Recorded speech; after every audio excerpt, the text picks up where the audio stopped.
पृथ्वी है, ठीक है। अब पृथ्वी के चारों ओर क्या है, वायु का आवरण है। पृथ्वी के चारों ओर हम क्या देख रहे हैं कि वायु का आवरण है, इसी को हम क्या बोलते हैं, वायुमंडल। और ये जो आवरण है ये काफी बड़ा है, इसकी बहुत सारे परतें हैं, हमने पढ़ ली। कौन कौन सी परतें पढ़ी हैं बताओ? क्षोभ मंडल, समताप मंडल, हाँ हाँ, और क्षोभ मंडल, समताप मंडल, मध्य मंडल, बाह्य मंडल में दो है, आयन मंडल और बाह्य मंडल, है ना। आयन मंडल में भी बहुत सारी लेयर हैं, डी ई एफ, है ना, F1 F2 एपिल्टन लेयर, ये सब हमने ऑलरेडी पढ़ लिया है। अब ये जो बहुत सारे जो मंडल, जो हमारी ये जो पृथ्वी है, ठीक है, हमारी ये पृथ्वी है, अर्थ है ना, ई फॉर अर्थ है। अब इसके ऊपर बहुत सारा क्या है, वायु है। अगर कोई व्यक्ति यहाँ खड़ा है, ठीक है, कोई व्यक्ति यहाँ पर खड़ा हुआ है पृथ्वी पर, यहाँ पर पृथ्वी के इस सतह पर खड़ा हुआ है, तो उसके ऊपर जो पृथ्वी के जितने वायुमंडल की परतें हैं उसका क्या पड़ेगा, दबाव पड़ेगा। पड़ेगा कि नहीं बताओ? पक्का पक्का नहीं पड़ेगा भाई। जैसे मैं यहाँ पे खड़ी हूँ, अब मेरे ऊपर क्या हो रहा है, मेरे ऊपर जो पृथ्वी का जो ये वायुमंडल है, इस सब का क्या पड़ रहा है, भार पड़ रहा है। यही जो भार है इसी को हम बोलते हैं वायुदाब। यही जो भार, इसको हम क्या बोलते हैं, वायुदाब। जैसे ये कोई व्यक्ति यहाँ पे खड़ा है और उसके ऊपर पूरे वायुमंडल का भार पड़ रहा है, इसी को हम क्या बोलते हैं, वायुदाब। समझ में आया?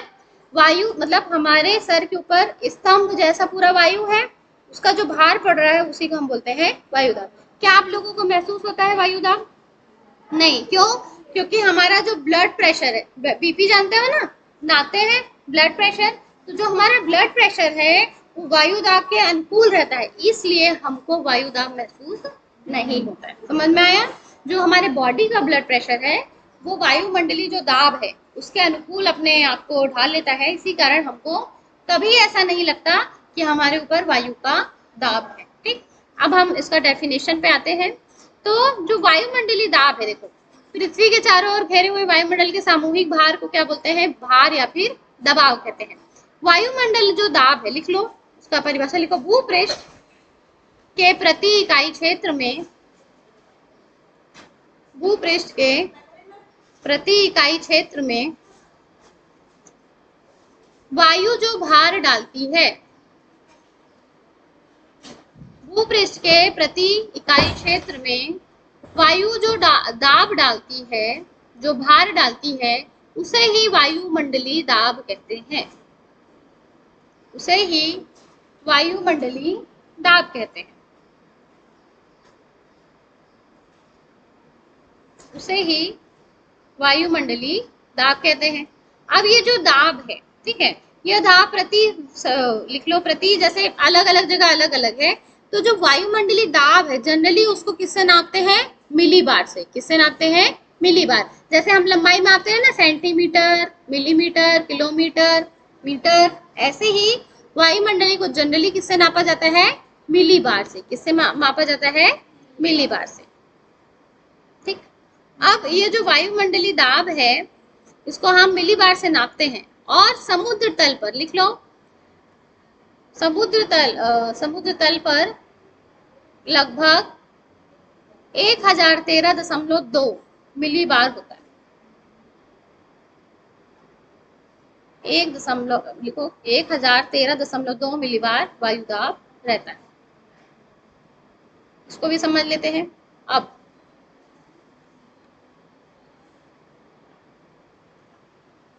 जैसे आप लोगों को पता है कि पृथ्वी में क्या है, स्थल खंड है और क्या है, जल खंड है। मतलब ये स्थल है और ये ऐसा, यहाँ पे मतलब समझ लो, ये हमारा, ये क्या हो गया, ये हमारा हो गया महाद्वीप। ये क्या हो गया, हमारा महाद्वीप। और ये हो गया सागर, महासागर, ऐसी है ना। ठीक, ये क्या हो गया, हमारा सागर। अब हम क्या देख रहे हैं, हम ये देख रहे हैं कि ये जो महासागर, महाद्वीप है, ये पूरा एरिया जो रेड से मार्क करी हुई क्या है, ये हमारा हो गया पूरा महाद्वीप। और ये हमारा हो गया जो इसके नीचे यहाँ से ये ऐसा, इसको ऐसा बनाते हैं, इसके इक्वली बेल्ट बनाते हैं, ये हमारा हो गया महासागर। अब आप लोग को पता है कि महाद्वीप में हमको क्या क्या देखने को मिलता है, हमको महाद्वीप में पर्वत, पठार और मैदान देखने को मिलता है ना। मैं इसको ऐसा रफ डायग्राम बना रही थी, आप लोगों को समझ में आए। ये हमारी पर्वत की चोटी हो गई, ये पठार हो गया लगभग समतल क्षेत्र, और ये मैदान क्षेत्र। तो ऐसा पॉइंट समझ रहे हो, यहाँ पे ऐसा पॉइंट जहाँ पे महासागर और महाद्वीप मिलते हैं, समझ रहे, इसको बोलते हैं समुद्र तल। इसी को क्या बोलते हैं, समुद्र तल। यहाँ से जो हमारा समुद्र का पानी है वो एकदम बराबर रहेगा, इसको मैं सीधा लाइन खींचती हूँ, ऐसा बराबर रहेगा, इसी को बोलते हैं समुद्र तल। इसको क्या बोलते हैं, समुद्र तल। अब आप लोग को मालूम होगा कि जब भी हम बात करते हैं, जैसे हम बोलते हैं ना कि जो हमारा ये हमारा समझ लो माउंट एवरेस्ट है, कौन सा पहाड़ है, माउंट एवरेस्ट। तो माउंट एवरेस्ट कितना है, 8,848 मीटर। तो ये कहाँ से नापते हैं, समुद्र तल से। यहाँ से यहाँ तक हम जाएंगे तो कितना होगा, 8,848। समझ में आया। तो कहाँ है जीरो, यहाँ पर है।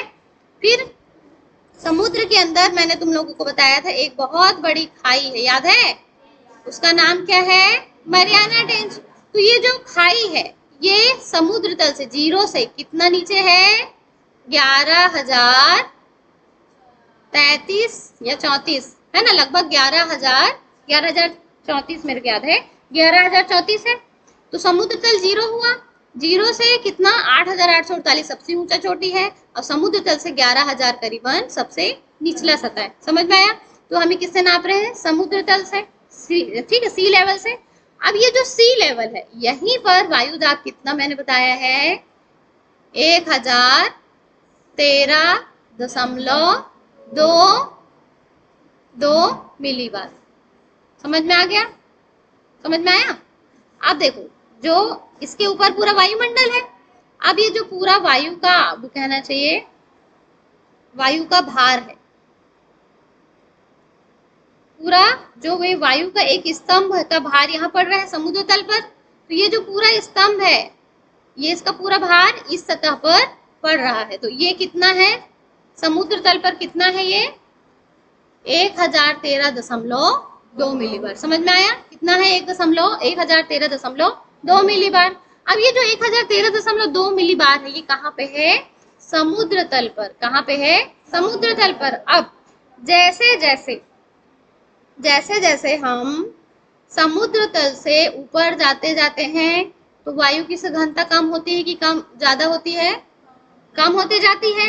तो जैसे जैसे हम ऊपर जाते जाएंगे तो हम क्या देखेंगे कि वायु दाब क्या होते जा रहा है, कम होते जा रहा है। वायु दाब कैसा होते जा रहा है, कम होते जा रहा है। तो जो हमारी ये एवरेस्ट की चोटी है, तो ये हमने एवरेस्ट की चोटी बनाई थी जो 8,848 मीटर है, तो इसके जब सबसे ऊपर में पहुंचेंगे तो यहाँ वायु दाब हमको बहुत क्या मिलेगा, कम देखने को मिलेगा। और वायु दाब कम जहाँ पे देखने को मिलता है, इसीलिए जो पर्वतारोही रहते हैं ना, वो अपने साथ ऑक्सीजन लेके चलते हैं, क्योंकि वहाँ वायु कम है, पर पहुंच रहे तो वायु ऑक्सीजन की मात्रा कम है, तो सांस लेने में दिक्कत जाता है। तो मैं क्या बताना चाह रही हूँ कि समुद्र सतह पर वायु दाब कितना है, 1013.2 मिलीबार। जैसे जैसे हम ऊपर बढ़ते हैं वायु दाब कम होने लगता है, क्योंकि सबसे नीचे पार्ट में सबसे सघन वायु है, फिर उससे कम, उससे कम, उससे कम। तो जैसे जैसे हम ऊपर आएंगे तो उसका भार भी कम होता जाएगा। वायु दाब क्लियर हो गया। भूपृष्ठ के प्रति इकाई पे पड़ने वाले वायु के भार को ही हम क्या बोलते हैं, वायुमंडलीय दाब कहते हैं। अब एक चीज और जान लेते हैं, वायुमंडल का जो दाब है वो बैरोमीटर की नली, मतलब नली में भरे पारे के माध्यम से नापते हैं। जैसे हम अपना टेम्परेचर नापते हैं ना, वैसे ही वायु दाब मापी भी आता है, जो उसको हम बोलते हैं बैरोमीटर। ठीक। अब वायु जो है, आप लोग पवन हमेशा चलते देखे हो, अभी भी देखो खिड़की से हवा आ रही है ना, तो पवन का वायु का एक गुण होता है, लिखो, वो हमेशा उच्च दाब से निम्न दाब की ओर बहती है। जो वायु है वो हमेशा उच्च दाब से निम्न दाब की ओर बहती है। अब इसको भी समझ लेते हैं।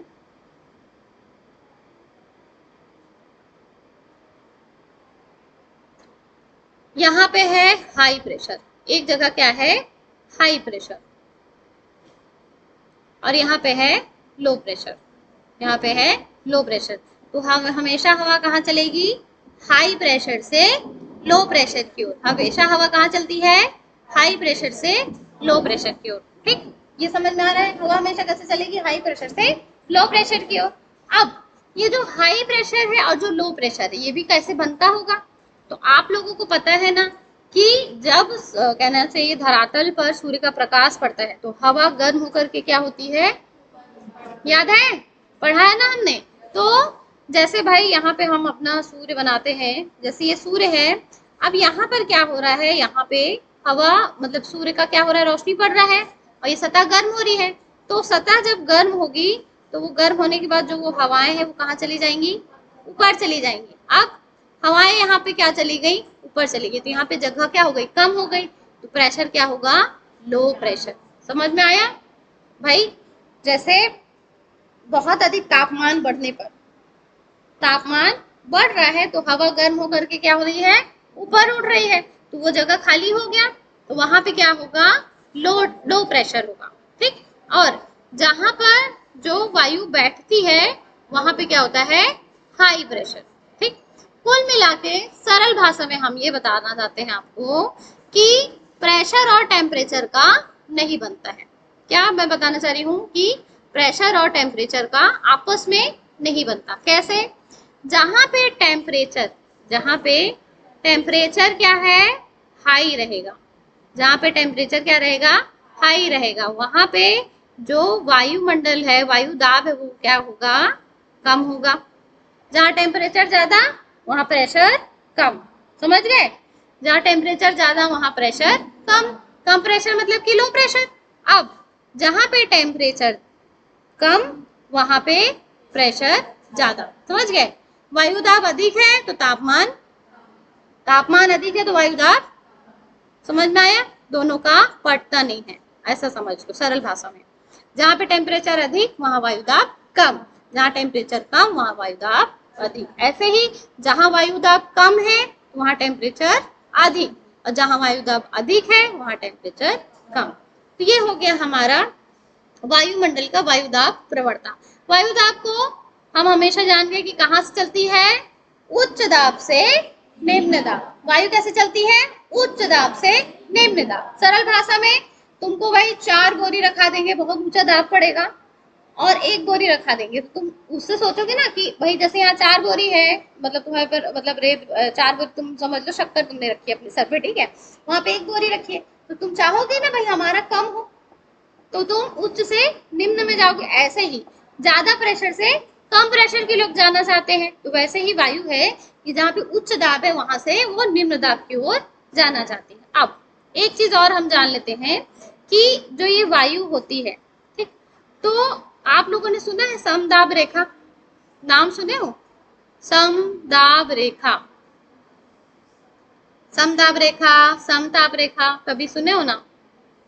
क्या होता है, देखो जैसे कि ये कोई जगह है, ठीक, यहाँ पे वायुदाब है, यहाँ पे वायुदाब है 130, यहाँ पे कितनी है 130, यहाँ पे भी सॉरी 1030 है, यहाँ पे भी कितनी है 1030। ठीक है, लिखा नहीं रहा है ये, मतलब मेरे पेन अभी मैंने ऑर्डर किया, अभी आएगा ठीक है, तो अभी ये फिलहाल अभी ऐसे पढ़ लेते। ठीक है, अब यहाँ पे भी कितनी है 1030। अब वायुदाब को किस में मापते हैं, मिली बार में। किस में मापते हैं, मिली बार में, एमबी में। तो जब समान वायुदाब वाली बिंदुओं को मिलाएंगे तो जो रेखा बनेगी उसको बोलेंगे समदाब रेखा। समझ गए? समान वायु दाब वाले बिंदुओं को मिलाने वाली रेखा को क्या बोलेंगे, समदाब रेखा। समान तापमान मिलाने वाली रेखा को क्या बोलेंगे, समताप रेखा। समझ गए? तो यहाँ पे क्या मिल रहा है, समान वायु दाब मिल रहा है, तो ये जो हमारी रेखा है, ठीक है, ये हम थोड़ा लाल कलर से कर देते हैं रेखा को, आप लोगों को दिखेगी। तो ये जो रेखा है ये कौन सी रेखा हुई, समदाब रेखा। ठीक, ये कौन सी रेखा हुई, समदाब। अब वायुदाब के बारे में हम बहुत सारा चीज जान लिए। तो मौसम मानचित्रों में समदाब रेखाओं की प्रवणता से विविध रूप से चिन्हित किए जाते हैं। ठीक है, अब ये जो समदाब रेखाएं होती हैं यही हमको बताती है कि कहाँ पे चक्रवात आ रहा है, कहाँ पे मध्यम चक्रवात आ रहा है, कहाँ पे डिप्रेशन है, कहाँ पे कॉल है और कहाँ पे प्रति चक्रवात है। आप लोग को किसी को पता है अभी कौन सा चक्रवात आया है आंध्र प्रदेश में? आया है ना चक्रवात, ये तो याद है। अभी भारत देश में मोन्था चक्रवात, लिख लो नाम, याद नहीं हो तो। मोन्था साइक्लोन आया है कहाँ पे? इंडिया में।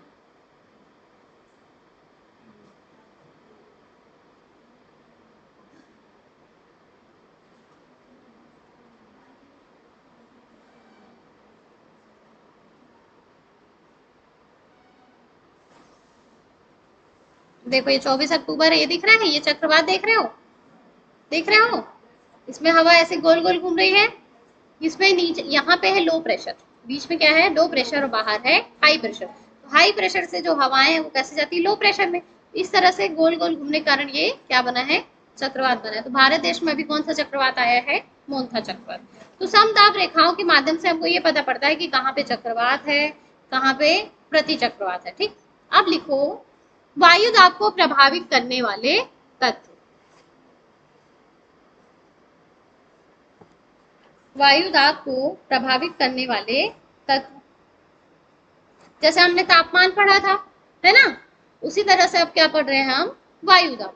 वायुमंडल में जो दाब हो रहा है वायु के कारण, उसको हम वायु दाब बोल दिए। नापते किससे हैं? बैरोमीटर से। उसका मापक क्या है? मिली बार। कितना है समुद्र तल में? 1013.2 मिली बार। और जो वायु चलती है, वायु चलती है तो वो उच्च वायु दाब से निम्न वायु दाब की ओर चलती है। ठीक, ये तो हमने पढ़ लिया। अब हम पढ़ेंगे कि वायु दाब को प्रभावित कौन कौन करता है, कहाँ पे उच्च दाब रहेगा, कहाँ पे निम्न दाब रहेगा, इन सब चीजों को कौन प्रभावित करता है।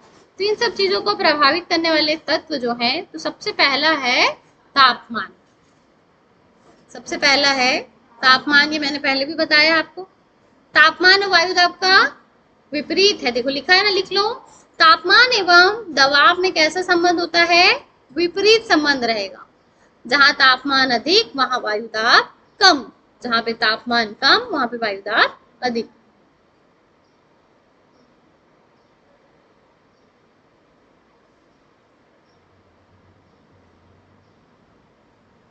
ठीक, तो किसी स्थान पे वायुमंडल तापमान पर सीधा प्रभाव होता है, क्योंकि अधिक तापमान वायु वायु हल्की होती है और दाब ठंडी में वायु दाब से कम लगता है। ठीक, तो वायुमंडलीय जो दाब की मात्राएं हैं वो अलग अलग जगह अलग अलग रहेगी। जहां तापमान और दबाव में हम क्या देखते हैं? विपरीत संबंध देखते हैं। फिर दूसरा लिखो ऊंचाई।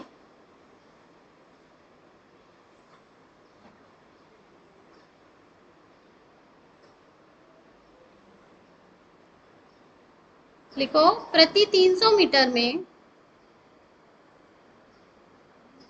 वायु दाब, प्रति 300 मीटर में वायु दाब 34 मिलीबार कम होता है।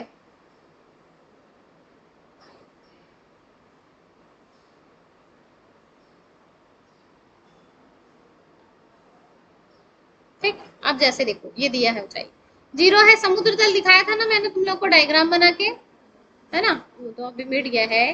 जो मैंने बताया था इस टाइप से है, तो यहाँ से जहां से सागर शुरू होता है ये 0 है, ये क्या है? समुद्र तल है। समुद्र तल में है 1013.2 मिलीबार।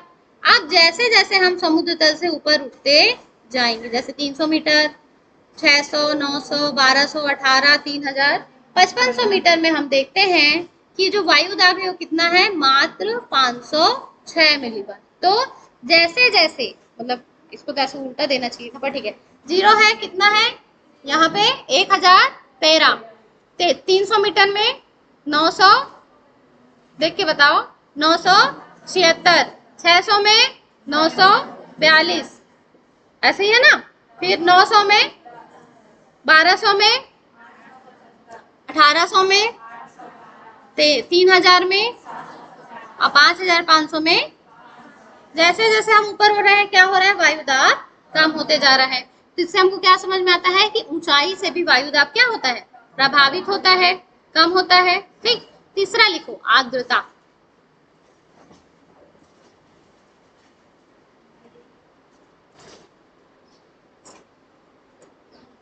ठीक, अब आर्द्रता समझते हो?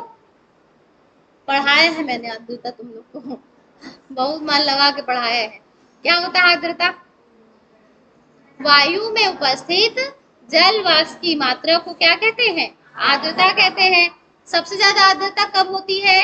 बरसात, ठंडी या गर्मी में। बरसात में तभी वहां पे कुछ भी हम घर पे बाहर रखते हैं तो वो उसमें नमी घुस जाती है, ऐसा ही होता है ना।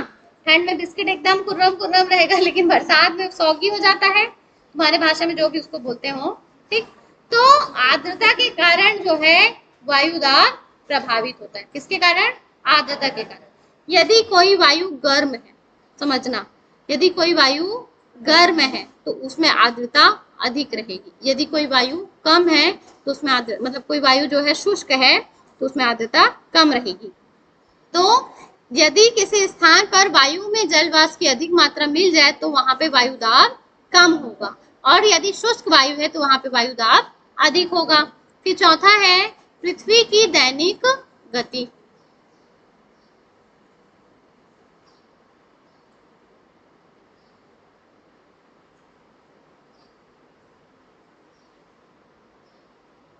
ठीक है, प्रेशर बेल्ट के बारे में हम पढ़ रहे हैं, ठीक है। प्रेशर मतलब वायुदाब।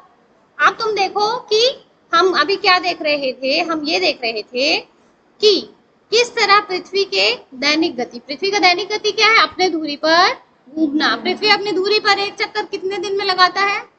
एक दिन में। कितने घंटे में? 24 घंटे में।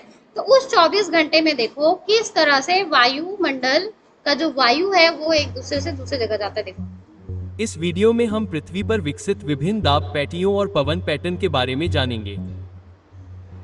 देख रहे हो, ये देखो वायु यहाँ पे तापमान सूर्य का सीधा सीधा पड़ता है, वायु गर्म होकर के ऊपर उठ रही है और वो कहीं जाकर के बैठ रही है, ऐसे हो रहा है ना। और देखो यहाँ से भी वायु निकल रही है और यहाँ जाकर के बैठ रही है। तो जब ऊपर से वायु नीचे आएगी तो वायु दाब अधिक रहेगा, और नीचे से ऊपर जाएगी तो वायु दाब कम रहेगा। समझ में आया भाई? नीचे से यहाँ से देखो वायु दाब, वायु ऊपर उठ रहा है तो यहाँ पे लो प्रेशर लिखा है ना, यहाँ से वायु उठ रही है तो ये हो गया लो प्रेशर, और यहाँ पे वायु दब रही है वापस आके बैठ रही है तो ये हो गया हाई प्रेशर। समझ में आया? इस तरह से हम क्या देखते हैं कि पृथ्वी के घूर्णन के कारण भी जो वायु दाब है के विकास के पीछे की मूल अवधारणा में हमारे पास डूबती हुई ये पृथ्वी घूम रही है, रोटेशन दिख रहा है ना, हवा है। ये देखो पृथ्वी घूम रही है और इस तरह से वायु ऊपर करके यहाँ पे 30 डिग्री उत्तर 30 डिग्री दक्षिण में बैठते जा रही है।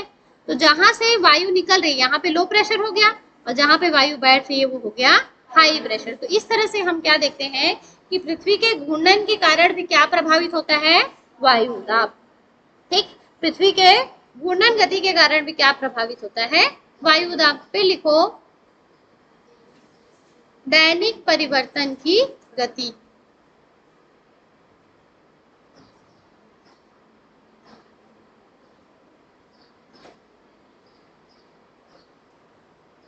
दैनिक परिवर्तन की गति। ठीक, अब दैनिक परिवर्तन समझते हैं। दैनिक परिवर्तन मतलब दिन में परिवर्तन होना। अब दैनिक परिवर्तन की जो गति है इसका जो तात्पर्य यह है कि दिन और रात में वायुमंडलीय दाब तापक्रम से क्या परिवर्तन होता है। बैरोमीटर मतलब जिससे हम क्या नापते हैं? वायु दाब। बैरोमीटर भी देख लो भाई, फिर ये रहेगा कि भाई मैडम तो दिखाई नहीं कैसे होता है। देखो बैरोमीटर इस तरह से होता है, देख रहे हो? ये है बैरोमीटर, देख रहे हैं? ये देखो दिया है ना 950, 960, 970, 1000, 110 ये लिखा है ना। ये है हमारा वायुदाब, वायुदाब मापी यंत्र, जिसको इंग्लिश में क्या बोलते हैं? बैरोमीटर। तो जब बैरोमीटर से हम नापते हैं तो हम देखते हैं कि दैनिक परिवर्तन भी दिखता है। जैसे अब जैसे क्या मैं बता रही हूँ, जैसे हमारा समझ लो स्थल खंड है, ये हमारा क्या है? ये जो रेड कलर से मैं इसको और अच्छे से करती हूँ ना, ये हमारा स्थल खंड है, ये हमारा स्थल खंड है, ठीक। और ये है हमारा जल मतलब कि सागर, ये हमारा सागर। मेरा डायग्राम उतना अच्छा नहीं है, पेन आएगा तो और अच्छे से बनेगा, फिलहाल अभी समझने के लिए समझते हैं। अब जो सूर्य का प्रकाश है, सूर्य का जो यहाँ सूर्य का प्रकाश है तो वो जल पर भी पड़ेगा और वो स्थल पर भी पड़ेगा। अब ये बताओ कि स्थल खंड जल्दी गर्म होगा कि जल खंड? क्यों? क्योंकि स्थल ठोस है, उसके अणु पास पास में, तो जब यहाँ पर पड़ेगा, ठीक है, और जल में भी पड़ेगा तो प्रकाश क्या है? अंदर तक चले जाएगा, जल में पेनिट्रेट हो जाएगा। जल का स्वभाव है कि वो धीरे धीरे गर्म होता है और धीरे धीरे ठंडा होता है। स्थल का क्या स्वभाव है कि वो जल्दी गर्म होता है और जल्दी ठंडा होता है। अब दिन का समय है, ये हमारा समझ लो अटलांटिक महासागर है और ये हमारा उत्तरी हमारा अमेरिका है। तो उत्तर अमेरिका में दिन में तापमान अधिक रहेगा, तो यहाँ पे क्या है, यहाँ पे जो वायु दाब है वो क्या होगा, लो होगा, यहाँ पे लो प्रेशर होगा। सागर की अपेक्षा जो धीरे धीरे गर्म और धीरे धीरे ठंडा हो रहा है, समझना। दिन के समय किसकी बात कर रही हूँ, दिन के समय, दिन के समय क्या होगा कि स्थलखंड जल्दी गर्म होगा और स्थलखंड से हवाएं ऊपर उठेंगी। तो दिन के समय स्थलखंड में क्या होगा, लो प्रेशर रहेगा। दिन के समय स्थलखंड में लो प्रेशर रहेगा। लेकिन सागर में दिन के समय ये जो सागर का पानी है उसको धीरे धीरे गर्म करेगा, तो स्थलखंड की अपेक्षा सागर में क्या रहेगा, हाई प्रेशर रहेगा। इस तरह से हम ये समझते हैं कि दैनिक परिवर्तन के कारण स्थलखंड और जलखंड में भी वायु दाब प्रभावित होता है। क्लियर हुआ। दिन के समय में स्थलखंड में लो प्रेशर रहेगा और जलखंड में या जलीय भाग में हाई प्रेशर रहेगा। लेकिन रात में उल्टा हो जाएगा। रात में क्या हो जाएगा, रात में यहाँ हाई प्रेशर हो जाएगा और यहाँ पे लो प्रेशर हो जाएगा। क्यों, क्योंकि ये जल्दी ठंडा हो जाएगा और ये धीरे धीरे ठंडा होगा। ठीक, तो ये कुछ चीजें हैं जो क्या प्रभावित करती हैं, वायु दाब को प्रभावित करती है। अगर आपके में क्वेश्चन आया कि वायु दाब को प्रभावित करने वाले तत्व बताओ, तो पहला क्या है, तापमान, दूसरा, तीसरा, चौथा, पांचवा।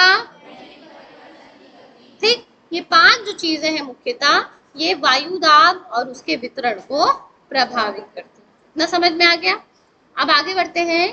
लिखो वायु दाब, वायुमंडलीय दाब का वितरण।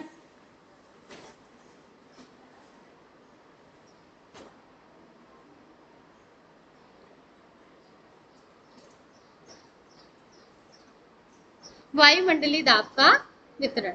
अब वायुमंडलीय दाब का भी वितरण हम 2 प्रकार से समझेंगे, मैं बताती हूँ इसी में।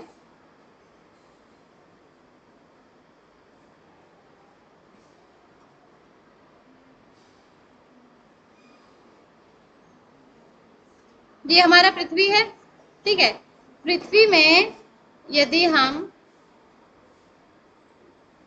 ये जो पृथ्वी है, यहाँ पे भूमध्य रेखा है, कर्क रेखा है, मकर रेखा है ना, आर्कटिक वृत्त है, बड़ा बना रही हूँ, और यहाँ अंटार्कटिक वृत्त है, ये है।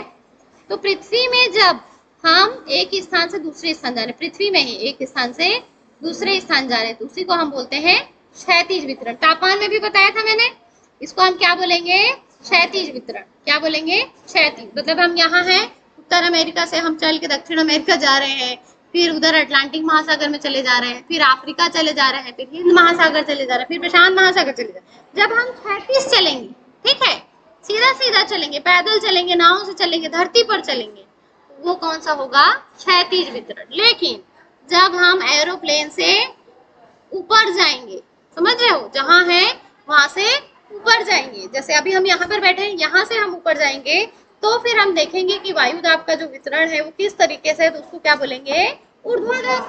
क्षैतिज और ऊर्ध्वाधर का कांसेप्ट तो क्लियर है ना हम लोग का।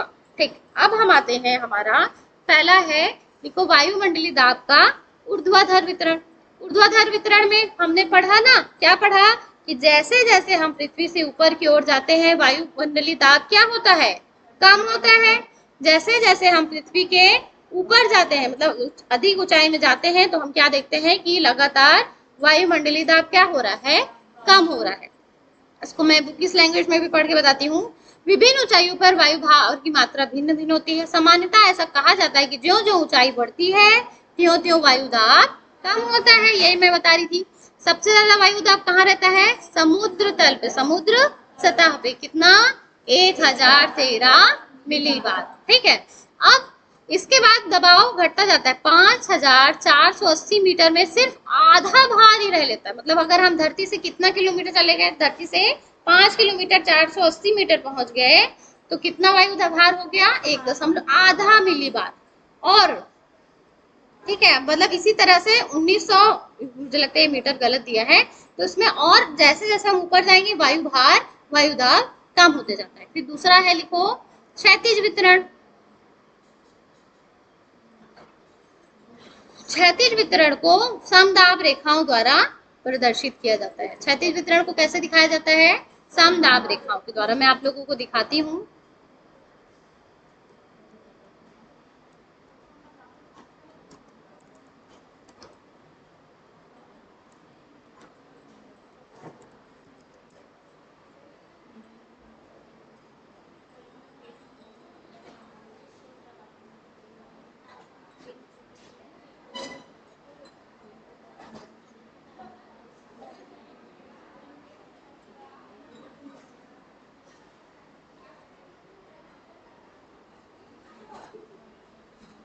देख रहे हो? ये दिख रहा है? अब ये देखो, यहाँ पे कितना है? 1014, 1017। अब देखो, अब ध्रुवों की ओर जा रहे हैं तो दबाव कम होते जा रहा है। ये देखो 100, 1023, 20, 1018, 1014, 1014, 17 लिखा है। ये जो रेखाएं दिख रही है ना पिंक पिंक कलर की, यही है समदाब रेखा। समदाब रेखा क्या है? समदाब मतलब ऐसा जगह जहां पे एक समान वायु दाब हो, उन जगह को, उन बिंदुओं को मिलाने वाली रेखा को क्या बोलते हैं? समदाब रेखा। ये क्या दिखा रहा है? ये दिखा रहा है कि किस तरह क्षैतिज वितरण है किसका? वायु दाब का। ये क्या दिखा रहा है? वायु दाब का क्षैतिज वितरण दिखा रहा है।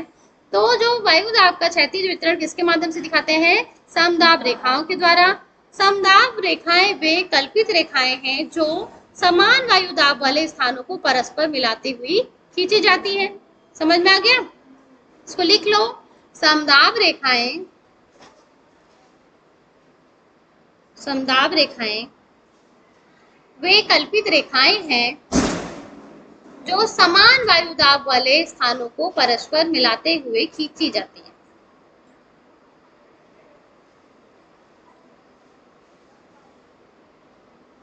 जो समान वायु दाब वाले स्थानों पर परस्पर मिलाते हुए खींची जाती हैं।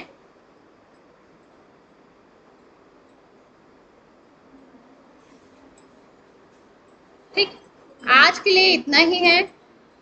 ठीक, होमवर्क लिखो आप लोग। लिखो, वायु दाब से आप क्या समझते हैं? वायु दाब से आप क्या समझते हैं? और वायु दाब को प्रभावित करने वाले तत्व का विस्तार पूर्वक वर्णन कीजिए।